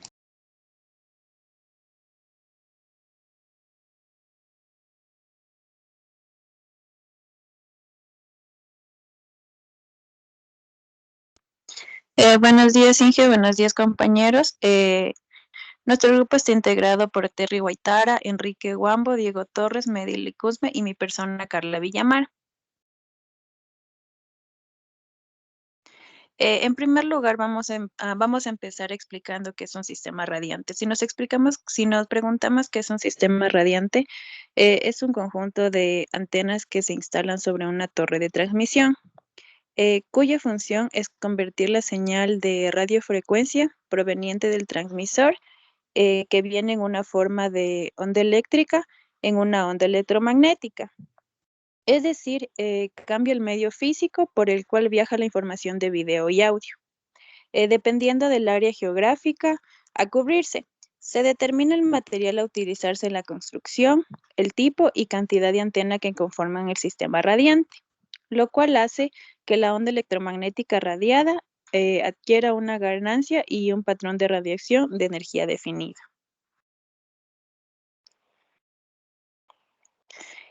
Televisión analógica abierta. ¿Qué es la televisión ¿qué es la televisión analógica abierta? Es el servicio de radiocomunicación que se encarga de transmitir imágenes o sonido hacia el público, en general utilizando las bandas de UHF y VHF según la normativa técnica de Alcatel del 2019. Si nos preguntamos qué es Alcatel, es la Agencia de Regulación y Control de Telecomunicaciones.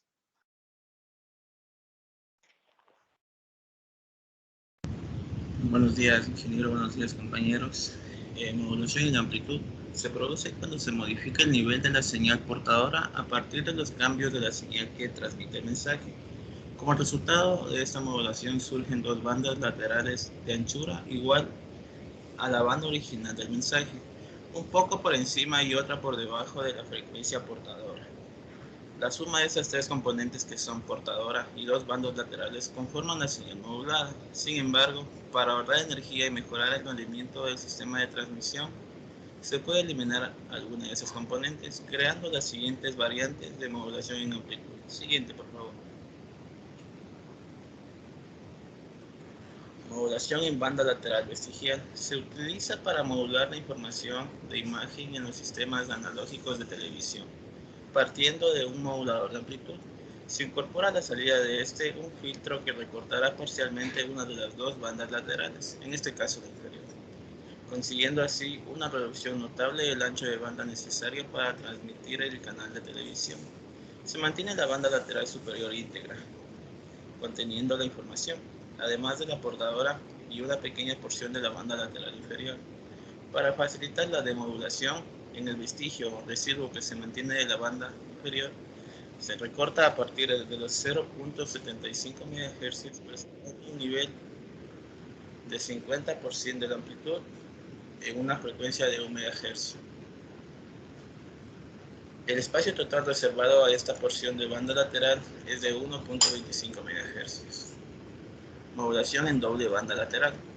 Con el fin de ahorrar energía durante la transmisión y no interferir con otras señales, se puede eliminar la señal portadora durante el proceso de modulación de amplitud. En este caso, se transmitirán únicamente las dos bandas laterales. En este sistema se aplica a las siguientes señales: diferencia de color, RY, BY, en los sistemas PAL y NTSC. Quadrature Amplitude Modulator. Esa técnica de modulación de amplitud en cuadratura usa dos portadoras, cada una de la misma frecuencia, pero separadas en fase de 90 grados. Dos técnicos de TV conocen este tipo de modulación desde la inserción de la TV color, ya que la señal es diferencia de color modula en amplitud a una misma portadora, la subportadora de color, desfasada a 90 grados. Eso significa que de una portadora sigue a la otra separada un cuarto de ciclo en transmisiones digitales, y cada una es modulada en fase y amplitud por una porción de la señal de la entrada digital. Las dos señales moduladas se combinan entonces y se transmiten con una sola forma de onda. El equipo receptor solo necesitará invertir el proceso para producir una salida digital, que puede procesarse para producir luego imágenes. Siguiente, por favor. Modulación en frecuencia. Las variaciones de amplitud de señal moduladora que contiene el mensaje se convierten en desplazamientos de frecuencia de la señal portadora. Así, cuando la señal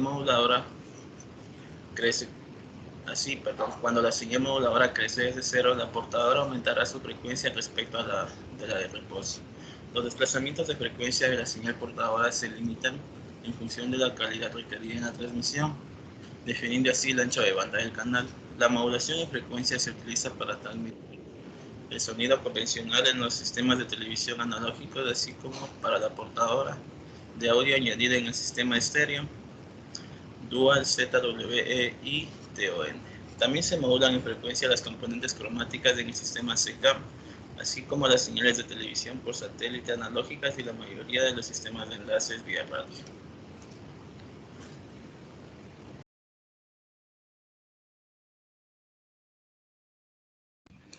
Bien, elementos de un sistema radiante. Básicamente, en función de la orientación de las poblaciones a cubrir respecto del centro emisor, el sistema radiante puede estar compuesto por una o varias caras orientadas hacia dichas, valga la redundancia, poblaciones. En el caso de los elementos de un sistema radiante encontramos el multiplexor, el feeder, el distribuidor, los latiguillos y los paneles. El multiplexor, que es aquel que permite la emisión de varios servicios por un mismo sistema radiante. El feeder en sí es el cable o línea rígida principal que va desde el conector de la salida del multiplexor hasta el conector de entrada del primer distribuidor de potencia, en este caso de la cadena del sistema radiante. Pero, por ejemplo, ¿qué pasaría en un supuesto si, por ejemplo, el sistema radiante está formado por un único panel? Pues en este caso el feeder lo que tendría que hacer es unir directamente el multiplexor con el panel. En lo que respecta al distribuidor, pues básicamente se encarga de repartir la potencia entre dos o más vías. Los latiguillos es el cableado que va desde los distribuidores de potencia hasta los paneles o hasta otros distribuidores de potencia. Y en lo que respecta a los paneles, pues estos forman la antena de transmisión. Dentro de los aspectos a considerar cuando se desea implementar una antena, tenemos el alcance óptimo, en sí hasta donde alcance la vista. De hecho, de ahí nace la importancia de colocar las antenas en los lugares más altos. La pérdida de retorno es otro aspecto a considerar. En sí, representa la cantidad de energía que se transfiere del dispositivo a la antena, pero ¿por qué consideramos este parámetro? En el sentido de que si nosotros conocemos la pérdida de retorno, de cierta manera podemos identificar cómo funciona la impedancia de la antena en todo el espectro, lo que implica que a la vez esto nos puede ayudar a estimar el ancho de banda y la frecuencia de funcionamiento de la misma.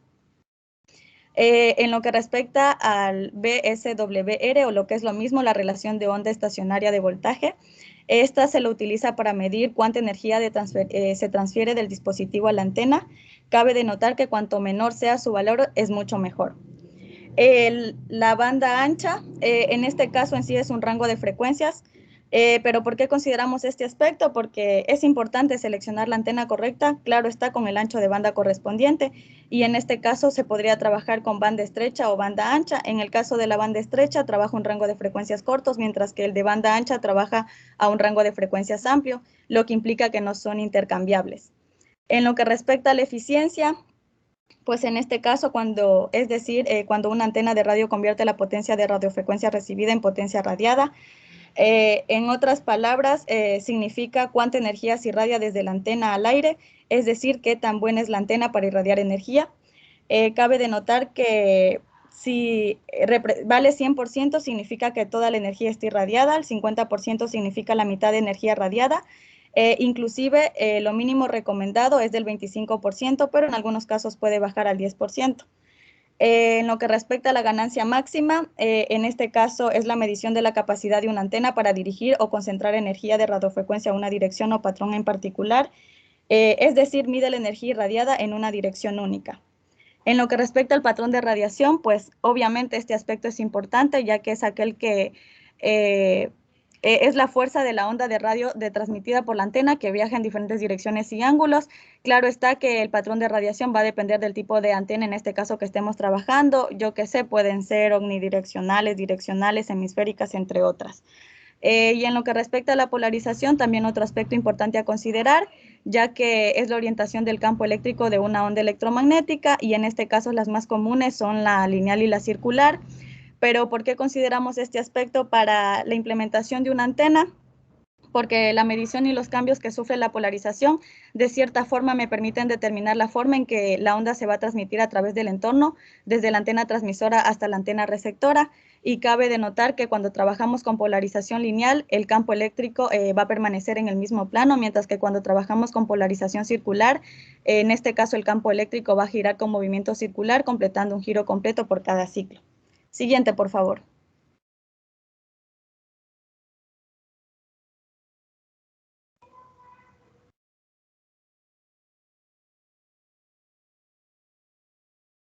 Ya, en lo que respecta a las recomendaciones para la instalación de antenas, cuando en una pantalla aparecen imágenes superpuestas, ello es debido a la reflexión de la señal en edificios colindantes u otros obstáculos. Para evitar este fenómeno se deben instalar antenas de elevada ganancia y buena relación delante-detrás. Pero ¿cómo conseguimos esto? Pues instalando dos antenas en paralelo o una antena en panel, que además de aumentar la ganancia en unos 3 dB, aumenta la relación delante-detrás. Cabe denotar que a veces es suficiente girar la antena aproximadamente entre unos 10 y 15 grados. Debemos tener presente que para amplificar distintas señales con un mismo amplificador banda ancha, es preciso que las señales tengan todas un nivel próximo. Si esto no es posible, siempre es mejor instalar varios amplificadores monocanal. Lo que implica que al aumentar el número de canales para amplificar, a la vez debe disminuir la ganancia del amplificador. Otro aspecto a considerar es que con una misma antena nunca se deben captar más de 5 canales. Por un mismo cable no deben circular señales de más de 20 canales, ni se debe transmitir señales de canales contiguos, como mínimo debe quedar un canal libre por medio. Para poder recibir canales contiguos es preciso convertir uno cualquiera de ellos en otro distinto. Además, el canal cambiado de frecuencia debe ir acompañado de un filtro. ¿Con qué finalidad? En este caso, para evitar que restos de la señal lleguen al televisor. En sí, hay que procurar en lo posible que no haya obstáculos en el sentido de orientación de la antena. Y las antenas deben estar separadas como mínimo 20 metros de líneas eléctricas. Si hubiese varias antenas, deberán estar separadas entre sí al menos 3 metros, con una diferencia de altura de 1 metro. La siguiente, por favor. Ya. Cuando nosotros hablamos de tipos de sistemas radiantes, nos referimos a tipos de antenas, en nuestro caso específico, que trabajan en televisión analógica abierta, y un ejemplo de estas es la antena B invertida. Básicamente es una antena que sirve para la transmisión en HF. Su aplicación principalmente es para la banda ciudadana y de radioaficionados. Esta es utilizada para la transmisión de amplitud modulada en una banda comercial a una frecuencia entre 530 kHz a 1600 kHz. Cuando el espacio no permite extender un dipolo horizontalmente en toda su longitud, esta antena se instala utilizando un mástil que lo suspende en el aire. Esta antena presenta un diagrama de radiación prácticamente omnidireccional y una impedancia cercana a los 50 ohmios, por lo que permite ser alimentada mediante cable coaxial. Como podemos visualizar en las imágenes, en el centro del mismo se encuentra el conector por donde sale el cable hasta el transmisor, y en sus extremos está la salida hacia ambos lados. Este elemento se colocará en el extremo de la torre y el cable bajará por la misma directamente hasta nuestro transmisor. En ambos extremos del centro de dipolo saldrán 2 alambres de cobre. Estos alambres saldrán en forma vertical, formando una V invertida, de hecho donde surge el nombre. Siguiente, por favor.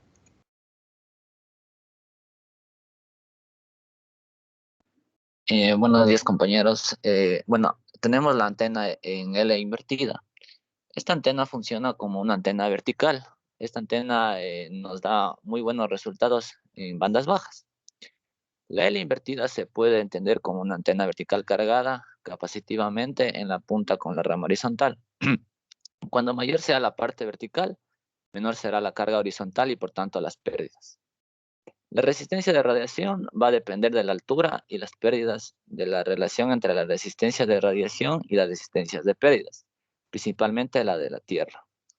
Cuanto más alta sea la antena, mayor será la resistencia de radiación y por lo tanto menores las pérdidas. En la antena L invertida es muy sencilla de construir, como podemos observar, y requiere de 2 postes o mástiles donde podamos fijar y una toma de tierra para la construcción de la antena. Lo idóneo es intentar conseguir la mínima resistencia de tierra posible. Para ello es importante poner un buen número de radiales. Cuanto más será mucho mejor, consiguiendo que la resistencia de radiación baje en esta antena. Si queremos reducir esta resistencia de tierra a un valor razonable, debemos clavar por lo menos 4 picas para poder dividir la resistencia por 4. Eso nos daría una resistencia de pérdida más o menos alrededor de 7,5 ohmios, lo que nos ayudará a mejorar la adaptación coaxial cerca de 50 ohmios. La siguiente, por favor. Ya. Para la televisión VHF, podemos considerar que se debe tomar en cuenta el tamaño físico de las antenas de la televisión. Como sabemos, son muy variadas y la frecuencia de operación. Para ello, en la televisión VHF, las frecuencias de los canales disponibles se encuentran encasilladas en las siguientes bandas. En la banda 1, que va desde el canal 2 al canal 6, podemos observar que el canal 2 tiene una banda desde 54 hasta 60 MHz, en el canal 3 desde 60 a 66 MHz, en el canal 4 de 66 a 72 MHz, en el canal 5 de 76 a 81 MHz y en el canal 6 de 82 a 88 MHz. Y para la banda 3, desde el canal 7 al canal 13, podemos observar que en el canal 7 es desde 174 a 780 MHz, en el canal 8 desde 174 a 180 MHz en el canal 7, en el canal 8 de 180 a 186 MHz, en el canal 9 de 186 a 192 MHz, en el canal 10 de 192 a 198 MHz, en el canal 11 de 198 a 204 MHz, en el canal 12 de 204 a 210 MHz y en el canal 13 finalmente de 210 a 216 MHz. Como podemos ver, cada canal ocupa un ancho de banda de 6 MHz. Por la baja frecuencia del rango VHF en la banda 1, la dimensión de las antenas es considerablemente grande y voluminosa, lo cual representa un peso importante, por lo tanto, en la torre que va a albergar dicha antena. Esta torre deberá ser de gran dimensión para así soportar el peso del sistema radiante y el viento que se genera en determinadas épocas del año. La siguiente, por favor. Como podemos observar, a diferencia de la operación con antenas de canales altos, donde las antenas ya son un poco más pequeñas, el tamaño será mucho más pequeño y más cómodas de manipular. Las dimensiones de la torre también serán menores y la fuerza del viento disminuirá por la reducción del tamaño de las antenas en frecuencias superiores. Y a continuación, mi compañero. La televisión UHF. La implementación de estaciones de televisión utilizando el rango UHF son menos utilizadas que las que mencionó mi compañero, que son las de VHF. Lo recomendable para la utilización de UHF es el uso de paneles compuestos por un arreglo de 4 dipolos con polarización horizontal, cubriendo la banda 4 y la banda 5. La antena tipo panel de UHF mecánicamente está diseñada para ser colocada en la dirección recta de una torre o de un mástil de tubo rígido, como mencionaron mis compañeros anteriormente. Pero en caso de que el área a servir requiera 2 o más direcciones de transmisión, se debe emplear obligatoriamente una torre con diferentes caras para su uso, como nos había explicado el Inge anteriormente, que dependiendo la necesidad en la que se desee transmitir, se va a radiar según las necesidades. Bueno, adelante les voy a explicar en un gráfico. Listo. Como dije anteriormente, trabajé en la banda 4, de 500 a 608 MHz, y de 614 a 644 MHz. También había mencionado que trabajé en la banda 5, de 644 a 686 MHz.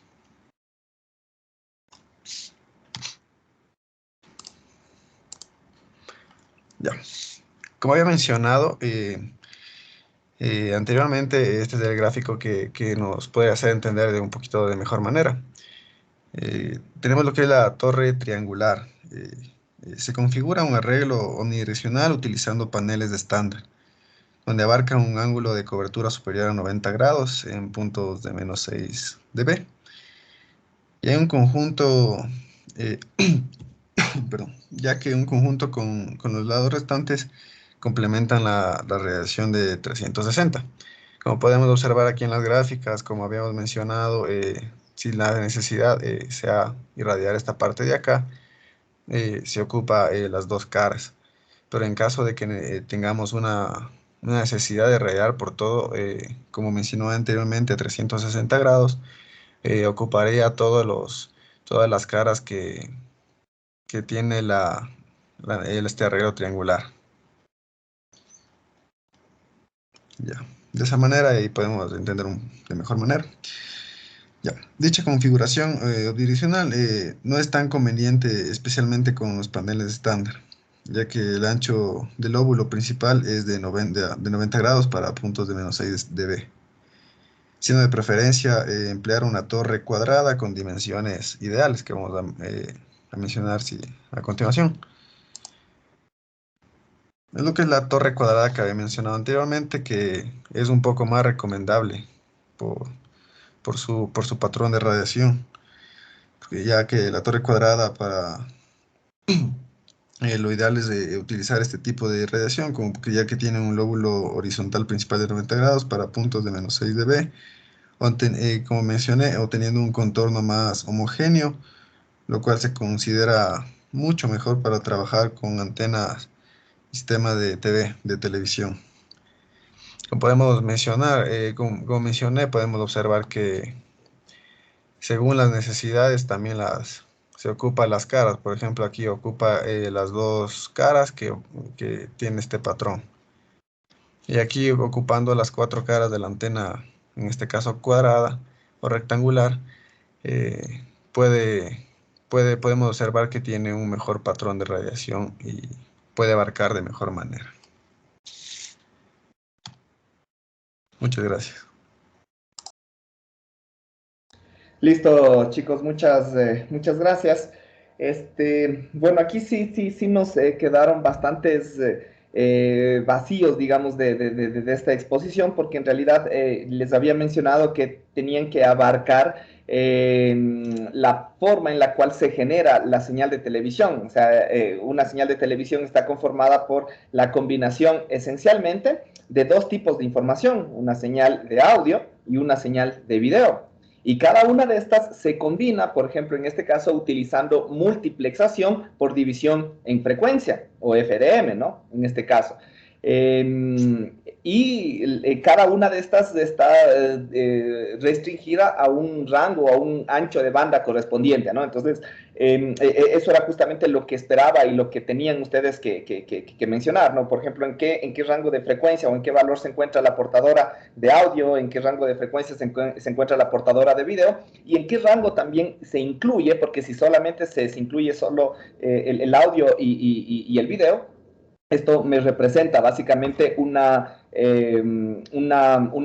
señal de televisión a blanco y negro, ¿ya? Pero por eso, y así es como se originó básicamente este espectro de la televisión analógica a blanco y negro. Posteriormente se incluyó una portadora adicional que nos representa básicamente la portadora de color, ¿sí? Donde ahí básicamente se encuentran la información del RGB que actualmente nosotros vemos en nuestros receptores de televisión, ¿no? Entonces son tres portadoras fundamentales, las tres se combinan mediante multiplexación por división de frecuencia, y cada una de estas también utiliza una modulación específica. Por ejemplo, la portadora de audio, ¿sí? O la componente de audio se modula mediante frecuencia modulada, mediante FM. Mientras que la portadora de video se utiliza la modulación por banda lateral vestigial, es una modulación en amplitud vestigial, de banda lateral vestigial, ¿no? Entonces aquí en este caso justamente se tenía que ir analizando cómo se van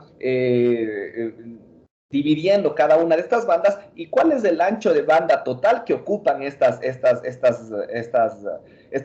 sistemas o estos canales de televisión, porque tampoco lo mencionaron. O de pronto, ¿saben ustedes cuál es el ancho de banda de un canal de televisión analógico? No, ninguno. Ya, el ancho de banda de un canal de televisión es de 6 MHz. Sí, cada uno de los canales, por eso es que ahí ustedes tenían la canalización. Sí, estaba. Sí, un compañero sí dijo que era de 6 el ancho. No, pero ahorita justo les pregunto y no me responden. Y por eso, o sea, por eso lo que estaba era la canalización. El canal tanto va de tanto a tanto, el otro canal va de 54 a 60, el otro de 60 a 66. Ahí de pronto ya se puede asumir, pero ese es el ancho de banda que se tiene. Y por ejemplo, también les dije que mencionen un poco más también acerca de los sistemas radiantes. Perfecto, me mencionaron los patrones de radiación. Es una información muy, muy importante porque eso justamente nos indica cómo se genera la omnidireccionalidad o cómo se puede abarcar una cobertura omnidireccional en función de la ubicación de los sistemas radiantes, ¿ya? Eso muy bien. Pero no me hablaron justamente de cómo se generan estos sistemas radiantes o cuál es el fundamento, porque eso yo les dije que también hagan un hincapié, ¿no? en el funcionamiento de los sistemas radiantes y que hagan la clasificación para lo que es VHF y UHF. En este caso empezaron otra vez a hablar de los sistemas radiantes, pero para las frecuencias bajas, que son las ondas de superficie, etcétera. Ahí hablaron de las antenas en V invertida, de las antenas en L, etcétera, ¿no? Entonces, esas antenas no son antenas para sistemas radiantes de televisión. Aquí en específico, ahí en los diagramas, me mostraron ahí justamente dos tipos de sistemas, ¿no? Unas antenas tipo grilla, que son más o menos las que se suele utilizar para la transmisión de canales VHF, y los paneles que se utilizan para canales UHF, ¿sí? Y por lo general esos paneles son los que se utilizan para la transmisión de televisión digital, en cambio, porque por lo general estos canales se destinan a frecuencias más altas, UHF porque ahí se tiene un mejor desempeño, ¿no? Entonces, por eso yo les dije, incluso ahí pueden hacer el análisis o una diferencia entre lo que es televisión analógica y televisión digital, ¿no? Entonces, por ejemplo, ¿saben cuál es el ancho de banda de un canal de televisión digital? De pronto, tal vez, eso lo investigaron, lo consultaron. No, tampoco. Ya. El ancho de banda de un canal digital, ¿sí? También es de 6 MHz, ¿sí? También es de 6 MHz, solamente que este canal tiene la capacidad de incluir varias programaciones dentro del mismo canal, ¿no? Entonces aquí se tiene la factibilidad de utilizar una multiplexación por división en tiempo para establecer justamente dentro de este mismo ancho de banda varios canales. Se pueden utilizar, por ejemplo, la agrupación de 4 canales de definición estándar, ¿sí? O definición SD, o un solo canal de definición alta, o un canal HD, ¿sí? ¿Se acuerdan que eso también les dije que podrían consultar, podrían investigar? Pero lo que más me interesaba era que muestren, por ejemplo, el espectro de cómo se conforma un canal de televisión, cómo están repartidos esos 6 MHz respecto a la componente de audio, la componente de video y la componente de color. ¿Sí? Eso era fundamentalmente lo que también estaba, porque claro, al principio hablaron de la modulación AM, la modulación, todos los tipos de modulación, pero eso a la final de cuentas nosotros ya lo conocemos, ya lo sabemos, ¿no es cierto? Lo que nos interesaba es saber cómo se aplican esas modulaciones en los canales o en los sistemas de canales de televisión, ¿sí? Y especificar un poco más en lo que es los sistemas radiantes específicos para la radiación por, o la radiodifusión de televisión abierta, ¿sí? ¿Estamos? Entonces, en ese sentido, eso les faltó un poquito más profundizar, ¿ok? Listo, chicos. Entonces, con eso básicamente finalizaríamos la clase del día de hoy. Por favor, la próxima clase ya tener igual listas las diapositivas, que sería el día de mañana, las últimas 3, y la próxima semana tendríamos la evaluación, ¿no? Obviamente la evaluación va a ser virtual, simplemente ahí en el aula virtual, con preguntas similares como tuvimos de la primera evaluación, ¿sí? Con información que se ha generado en estas exposiciones, ¿sí? Tanto información dada por sus compañeros como información de pronto recalcada o reforzada por mí, ¿ok? Listo, chicos, entonces con eso finalizamos la clase del día de hoy. Voy a terminar la grabación y a finalizar la clase. Muchas gracias, chicos, que pasen una buena tarde. Hasta luego. Gracias, Inge, hasta luego. Gracias, Inge, hasta luego. Gracias, Inge, hasta luego.